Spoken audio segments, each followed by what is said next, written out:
2025-এর পৃথিবীতে আধুনিক পৃথিবীর সভ্যতার দাবিদার এই পৃথিবীর বাসিন্দারা কেউ গভীর রাতে বিকট আওয়াজে আতশবাজির বিষাক্ত ধোঁয়া এবং বিকট আওয়াজ দিয়ে মানুষ তো মানুষ, শিশু, বৃদ্ধ, হার্টের রোগী, শ্বাসকষ্টের রোগী, অসুস্থ মানুষ এবং হাজার হাজার পাখির মৃত্যুর কারণ হবে, কষ্টের কারণ হবে, এটা কোনো সভ্য সমাজে গ্রহণযোগ্য হতে পারে না। রাত 12টা 1 মিনিটে আপনি যখন উৎসবে মেতে উঠছেন, আপনি যখন চিৎকার চেঁচামেচি করছেন, আপনি যখন আনন্দ উৎসব হয়ে হুল্লোড় করছেন, তখন শত শত হাজার হাজার লক্ষ লক্ষ মানুষ ঘুমিয়ে আছে।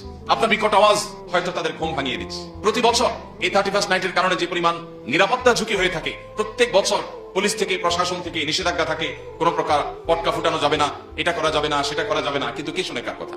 আমাদের সমাজে তরুণরা কারা কারা এসব অপসংস্কৃতি, এসব অনাচার করার জন্য প্রস্তুতি নিচ্ছে, সেগুলো দেখা সমাজের মানুষের আমাদের দায়িত্ব আছে। আমরা শুধু সুবহানাল্লাহ আলহামদুলিল্লাহ পড়বো, আমরা শুধু কোরআন তেলাওয়াত করবো, আমরা শুধু নফল নামাজ পড়বো, আমরা শুধু দান সাদকা করবো, আর মসজিদ মাদ্রাসা করবো, মানব সেবা করবো, এটুকু দিয়ে আমরা আল্লাহর কাছে পার পাবো না। আমার চোখের সামনে অনাচার হচ্ছে, অন্যায় হচ্ছে, অশ্লীলতার বিস্তার হচ্ছে, বেহায়াপনা বিস্তার হচ্ছে, মানুষ এবং পশু পাখির কষ্টের কারণ হচ্ছে, মানুষের জীবন এবং স্বাস্থ্যের ঝুঁকি তৈরি করা হচ্ছে, সেটা দেখার পর যদি আমার ন্যূনতম দায়িত্বটুকু পালন না করি, তো কিয়ামতের ময়দানে আল্লাহর কাছে আপনাকে আমাকে জবাবদিহি করতে হবে।